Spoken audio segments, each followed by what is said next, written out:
Good afternoon guys, welcome back to our channel. Guys, ito na nga pala yung bahay namin na pinapagawa. So guys, before 2 years ago hindi pa ganito yung hitsura niya, pero nakatayo na. So ngayon guys, pagbakasyon ko, pakabit ako ng ng bedroom saka ng ceiling. So ayan na guys yung hitsura ng bintana namin. Medyo umukay na kasi pininturahan namin. So ayan, medyo okay na siya, hindi katulad ng dati na medyo malabo-labo pa.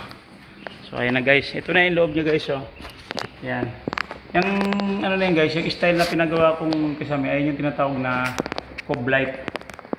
So ayan guys, tignan nyo, ayun yung dating lumang pinto, gray yung pinto. So ayun yung mahal pa kisara, mga mahal yung pinto, yung sa banyo. Ayan, yung miss ko lumabas. Yung kasama namin yung maliit naming, yung maliit naming makulit na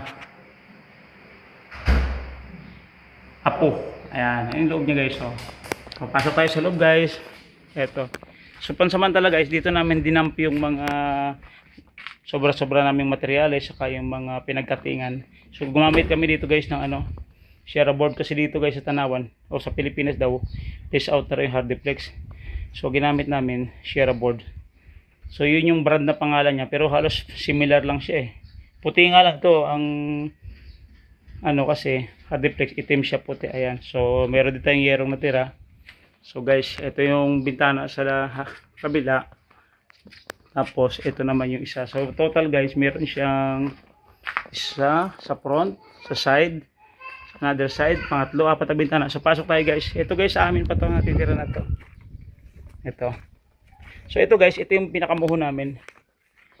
So dito, balak natin magpa-extend dito. Timuhon sa amin pa to hanggang doon. So pwede magdugtong tayo dito guys sa bubong hanggang dito, halos 2 meters pa.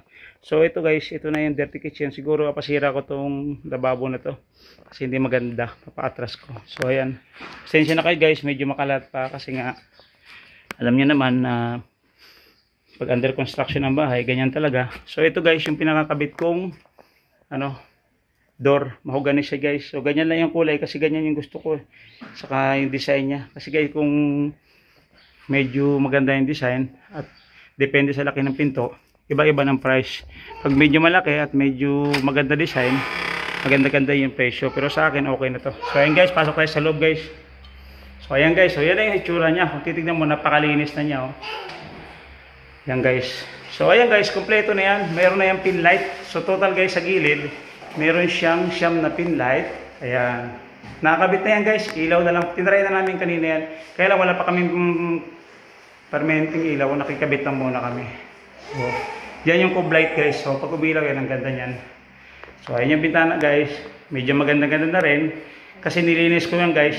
Nilinis ko ng thinner sa katawel, tapos pininturahan ko ulit, tinanggal ko yung mga kalawang. So kaya gumanda-ganda na. Ayan na siya guys. So yan, may electric pa na rin tayo dito guys, walis panlinis. So ito yung mga remaining na mga gamit. Ito yung mahal ko. Hi mahal. Hi. Hi bebe. Bebe. Bebe hi. Ayan, yan yung baby naming makulit. Yan. Eh, mahal ko, nag-i-imbes na siya kasi uwi na kami guys. So ayan yung andami yung natira guys. Hello. Tapos ayan, may kurtina na rin. Hello. Pero hindi pa talaga tapos guys. So sa totoo lang guys, pwede pang paggandahin sana to yung wall na to. Pero saka na kasi hindi pa kami tapos sa floor guys eh. Kasi kung papagandahin natin yung floor natin, gagamit pa tayo maghalo pa tayo ng simento.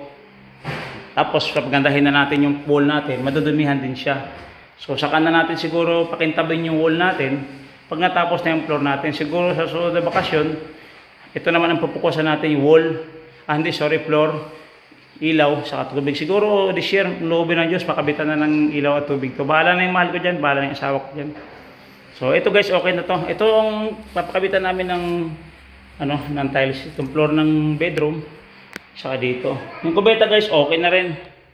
Ito. Ayan, nagagamit na rin yung kubeta. Yan, meron din kayong palinis na iniwan dito. Meron kayong muriatic acid, tubig. Ito, pinakintap ko na rin yung floor. Ayan. Ano pala yan? Tawag dito?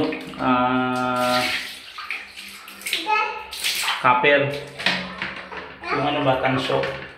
So, yan guys. Shower head na rin, may kabitan na rin ng ilaw. So, sa susunod na bakasyon natin guys, mas maganda na to. Yan, may kuryente naman Di pa namin pinailaw yung ano. Yan. So, yan na yung pagbabago guys.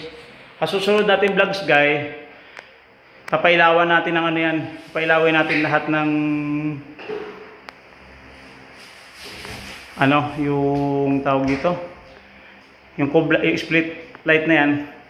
Papailawin natin yan. Saka yung tracing pin light, saka split light. Pag umilaw niyan guys, strip light. Tapos itong ano, pin light. So ang ganda ng ano yan guys, ang ganda ng reflect.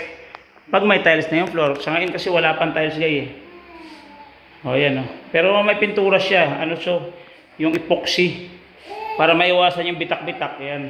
So titiktikan na lang to guys. Pagtapos niyan, saka natin siya lagyan ng tiles. So maganda na yan guys. So siguro mga 80% o 85% tapos na to. Dito guys sa loob, siguro 90% tapos na to. Kasi ito na lang namang remaining guys Ito na lang tiles dito sa floor, saka sa bedroom, saka ano, yung center light na yan. Yan kakabit pa yan. Siguro kung kaya ng budget sa susunod guys, pag uwi ko, kung loobin ng Diyos, maipakabit na rin natin yung extension dito. Ito kasi yung kakabitan ng extension guys Itong palikod na to, kasi dito natin nalagay yung kusina natin para maluwag sa loob. Ayan Ayan yung makulit naming baby. Ayan. Diba guys, maganda na siya. So ganoon lang guys siguro.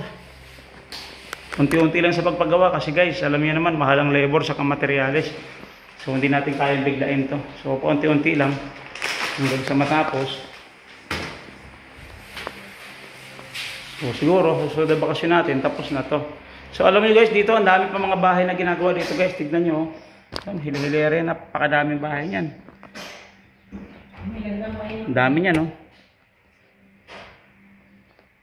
Ito guys, pag marami na nakalipat dito, masaya na dito.